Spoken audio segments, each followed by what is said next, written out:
Hello everyone. तो मैं आज आपके साथ फिज़िकल साइंस का लेसन प्लान शेयर करने जा रही हूँ।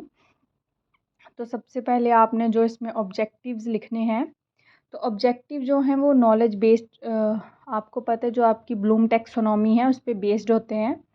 तो मैंने जो ऑब्जेक्टिव बनाए हैं अपने लेसन के अकॉर्डिंग, बच्चे जो हैं वो एसिड और बेस को डेफिनेशन देने में समर्थ हो जाएंगे, इंडिकेटर्स के यूजेस का उनको पता चल जाएगा, और दैनिक जीवन में अमल और क्षारक के महत्व को समझने में और अमल व क्षारक में अंतर स्पष्ट करने में। ठीक है, तो सबसे पहले हम इसके लिए पीके टेस्टिंग करेंगे बच्चों से। तो हम ऐसे भी कर सकते हैं ये कि बच्चों, हम अपने दैनिक जीवन में अनेक पदार्थों का उपयोग करते हैं, क्या इन सबका स्वाद एक जैसा होता है?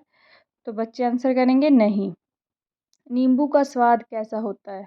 बच्चे अपना आंसर करेंगे खट्टा। करेले का स्वाद कड़वा। तो पदार्थों का स्वाद भिन्न होने का क्या कारण होता है? तो विद्यार्थी उत्तर देने में असमर्थ, या आप अपने अकॉर्डिंग जैसे आपको आपके कॉलेज में बताया गया वैसे इसमें लिख सकते हैं। ठीक है, तो अब हम शुरू करेंगे। तो आज हम अपने टॉपिक की उद्घोषणा करेंगे कि आज हम बच्चों को बताएंगे, ये पढ़ाने जा रहे हैं कि जो पदार्थ होते हैं उनका स्वाद खट्टा, मीठा और कड़वा किसके कारण होता है। तो सबसे पहले अमल से शुरू करते हैं। प्रिय बच्चों, जैसे कि आप सब जानते हैं, हम अपने दैनिक जीवन में बहुत से पदार्थ खाते हैं, जैसे दही, नींबू का रस, संतरे का रस और सिरका, जिनका स्वाद खट्टा होता है। इन पदार्थों का स्वाद खट्टा इसलिए होता है क्योंकि इनमें अम्ल या एसिड होते हैं। ऐसे पदार्थों की रासायनिक प्रकृति अम्लीय होती है। एसिड शब्द की उत्पत्ति लैटिन शब्द एसियर से हुई है, जिसका अर्थ है खट्टा। इन पदार्थों में पाए जाने वाले अम्ल प्राकृतिक अम्ल होते हैं। तो इसमें हमने बच्चों को बताया, सबसे पहले अपना चैप्टर स्टार्ट किया। तो हमारा जो ये चैप्टर है इसमें सबसे पहले एसिड्स के बारे में ही बताया गया है। तो एसिड्स के बारे में बच्चों को हमने बताया कि जो पदार्थ खट्टे होते हैं, जैसे दही, नींबू का रस, तो इनमें ये किसके कारण खट्टे होते हैं? क्योंकि इनमें क्या होता है? एसिड, यानी कि अम्ल। अब नेक्स्ट है क्षारक। ऐसे पदार्थ जिनका स्वाद कड़वा होता है और जो स्पर्श करने पर साबुन जैसे लगते हैं, क्षारक यानी कि बेसिस कहलाते हैं। और इन पदार्थों की प्रकृति क्षारकीय होती है।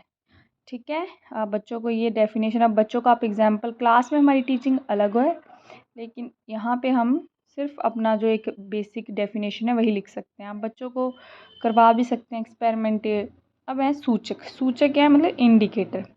हमें कैसे पता चलेगा कि कोई पदार्थ अम्लीय है या क्षारकीय? तो इसका पता करने के लिए हम इंडिकेटर्स का उपयोग करते हैं। सूचकों को जब अम्लीय अथवा क्षारकीय युक्त विलयन में मिलाया जाता है तो उनका रंग बदल जाता है। तो ये सूचक होते हैं, जब इनको हम एसिड और बेस जैसे कोई मटेरियल में डालते हैं तो इनका रंग क्या हो जाता है? चेंज हो जाता है। हल्दी, लिटमस, गुड़हल की पंखुड़ियाँ कुछ प्राकृतिक सूचक हैं। जैसे आपने देखा होगा, तो कुछ महत्वपूर्ण अम्ल भी हम पढ़ सकते हैं, जैसे एसिटिक अम्ल सिरका में पाया जाता है। फॉर्मिक एसिड जो होता है वो किस में पाया जाता है? जो चींटी का डंक होता है। और लैक्टिक अम्ल दही में। आप बच्चों की थोड़े बहुत जो इम्पोर्टेंट है वो पढ़ा सकते हैं। और कुछ हमारे पास और कुछ प्राकृतिक सूचक हैं, जैसे लिटमस। सबसे पहले हम पढ़ेंगे लिटमस की। लिटमस कैसे हमें बताएगा कि कोई जो हमारे पास पदार्थ है वो एसिडिक है या बेसिक? ये सबसे सामान्य रूप से उपयोग किए जाने वाला प्राकृतिक सूचक लिटमस है। इसे लाइकेनो से निष्कर्षित किया जाता है। जब इसे हम एसिड में मिलाते हैं तो ये क्या हो जाता है? लाल हो जाता है। जब हम लिटमस को किसी भी सोल्यूशन में डालेंगे, अगर वो रेड हो गया तो हमें पता चल जाएगा कि वो क्या है? एसिड है। और जब इसे हम बेस में मिलाते हैं तो ये कैसा हो जाता है? नीला। और सामान्यतः ये कैसे होते हैं? लिटमस मतलब ऐसे पत्र होते हैं, ये एक जैसे चिट्स होती हैं वैसे होते हैं।